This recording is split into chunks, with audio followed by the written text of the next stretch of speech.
Hi, I'm Dunaway, and today I'm bringing you a demonstration of E&Minator, how a clinician would use it. But first, if you haven't already, I would suggest that you look at the easy E&M coding, risk-based coding illustrated video clip we did earlier. This will really go into detail about risk-based coding and how it's used in the E&Minator. And I also want to take the opportunity to talk about the basis of all the internal workings of E&Minator. How this book, Pocket Guide to Clinical Documentation, which has been published for well over 10 years, uses the same principle as you'll find in today's app, E&Minator. The only difference is E&Minator will do all the heavy lifting. Let's get right to the demo. While this video is all about demonstrating a clinician's use of E&Minator, there are some things that I wanted to go over about risk-based coding and the work that led up to creation of this app. If you haven't looked at the video that we presented earlier, specifically on how easy E&M coding and risk-based coding illustrated works, I'd suggest you take a look at that. This is an informative process that shows you how risk-based coding actually works. But before there was the application of risk-based coding, what there were a series of publications that I started in 1998 with the publication of Pocket Guide to Clinical Coding. This was my first book, and this is where I developed the concept of risk-based coding. It later evolved into the Pocket Guide to Clinical Documentation, and this was published much later. It expanded on those ideas and those principles, but the core heart of the matter, the risk-based coding, remained unchanged. We conducted all sorts of ways to demonstrate how the system worked for physician education, from videos to the coding checkbook. Coding checkbook was used primarily for follow-up examinations in an inpatient setting. In the flex form, we used a system, again, relying on risk-based coding that allowed us to use this for inpatient and outpatient examples. We eventually created a workbook that showed how all of these components went together and eventually came down to two small inpatient and outpatient quick E&M coding references. I'll use one of these to illustrate how risk-based coding worked on paper and now how, contrasting it, it works with an electronic form in the iOS application of E&Minator. It starts off by talking about those key components: risk, data, diagnosis, creating medical decision-making, finding an E&M code, which would then be designated for the proper history and physical to support that work. You can see when it starts off in risk, it gives you risk assessments for high-risk patients, followed by moderate-risk patients. Then it comes across with risk assessments for low-risk patients and minimal-risk patients.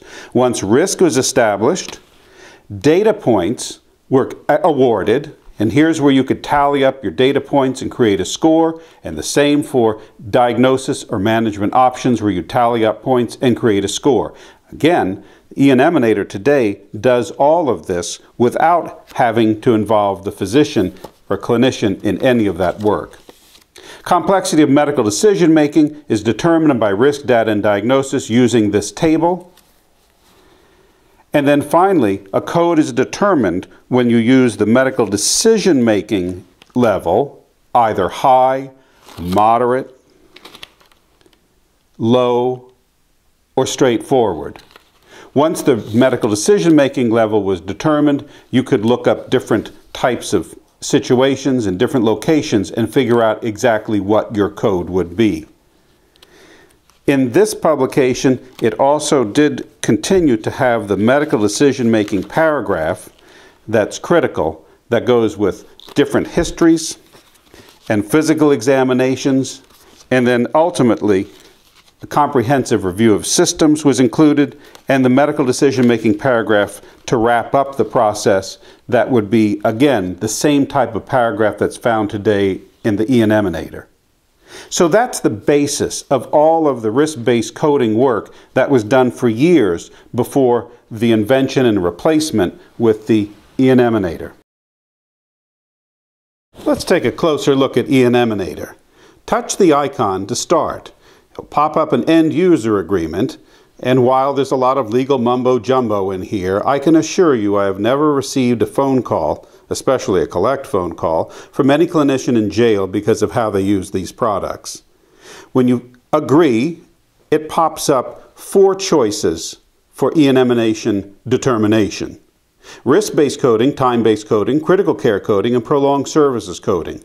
All of these styles of coding, except for risk-based coding, are in fact time-based. Let's use an example. For a time-based coding selector, you can put an inpatient hospital care or a nursing facility or whatever the location they allow time-based coding for, and then just put the number of minutes that you spent with that patient that generates a code for you.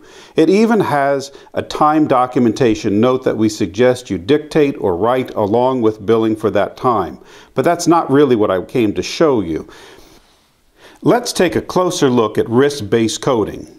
Touching the risk-based coding icon will lead you to the first of the 3 steps necessary to find medical decision-making: risk, data, and diagnosis. Risk-based coding, risk is important. So here is the risk tables. What this app asks you is to complete a sentence.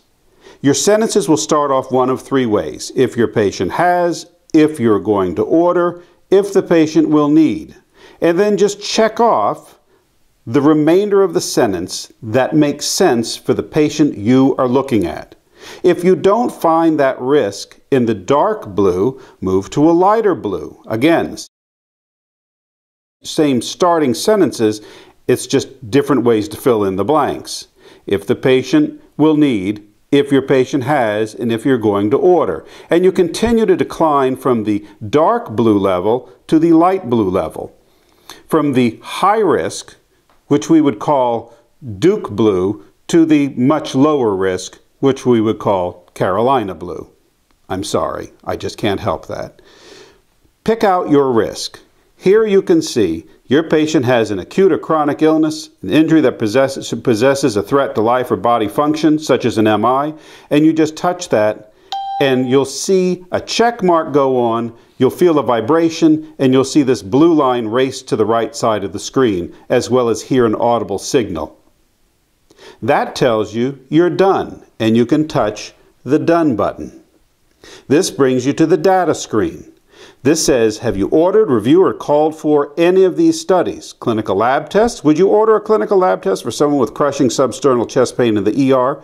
I kind of think so. Might you get a radiology test, perhaps a chest x-ray? Would you order any medical diagnostic tests? Just check the ones that are applicable. Did you decide to get the old record? Again, when the blue line runs to the right and you hear the ding, that means you've maxed out your score. You can still add more check marks, but from a coding perspective, it really doesn't matter. Touch Done. It will bring you to the diagnosis determinator. Now, this asks 3 series of questions about new or chronic self-limiting or minor problems, about problems that have been already established diagnoses and whether they're in control or out of control, or if your patient has 1 or more problems and you plan or do not plan an additional workup. And the way this works is if you have inadequately controlled problems, maybe your patient has diabetes who's out of control, that would give you 1 here, but maybe they have hypertension and that is well controlled, that would give you 1 point here. And you can see the progress of the blue bar. This is as E&Minator calculates your risk score without you even knowing it is doing so. For our patient, we do plan an additional workup for this chest pain. So when you click this one, you'll see the bar goes all the way to the right because that's a high score. It will indicate by the audible signal, and you can click Done. Now, this will bring you to the location determinator. You select your location, and we said they're in the ER. Well, that would be an ER code or an office, or let's just say this is an initial hospital care visit. This tells you your code, and it allows you to move on to the history and physical that is necessary to support that code. Again, the history and physical is supporting the code. It is not justifying the code. Big difference. Now, during this process, you have been filling out an electronic scorecard. Now, the fact of the matter is you don't need to know that because E&Minator has done all that risk for you. and all that data calculations for you, and all the diagnosis and management options calculations for you. However, if you're interested in seeing how the scorecard is filled out, just touch the determinator area and swipe down. And what that will do is that will bring you a scorecard so you can see your risk assessment is high, the amount and complexity of data is extensive, the number of diagnosis management options are extensive. It'll tell you about your service location and your E&M code. This is filled out as you go through this process. To get rid of the scorecard, just move it upwards, and this brings you back to that same screen. It really is optional. The beauty about E&Minator, it does all the heavy lifting for you. However, if you want to see all the points that you have accumulated and how this is determining where you are as far as your code selection goes and the necessary elements, it's all there for you to see. When you click Done, this will bring you to the comprehensive history that will support a 99223. It gives it in quite great detail, including a review of systems, and it will include all the past pertinent family social history, all of the elements that you need, as well as the comprehensive physical examination with the instructions for specifically how many organ systems or body areas and how many bullet points you need, and all of those details that just drive us crazy. This way, the supporting material of history and physical supports the chosen code that you made. When you're finished with dictating or writing or transferring to an EMR, it brings you to a medical documentation note that explains to an auditor how you determined all of this in coder speak. To start over again, you merely touch that reverse arrow and it will bring you back to the starting screen. There's more information in the E&Minator. If you go to this little gear sign, which will bring you to the settings page, by touching this and getting to the settings page, you can see where you can turn sounds on and off and vibrations on and off. There are two types of template preferences, a practitioner or a student preference, and you can just make your choice with this. I like the student preference.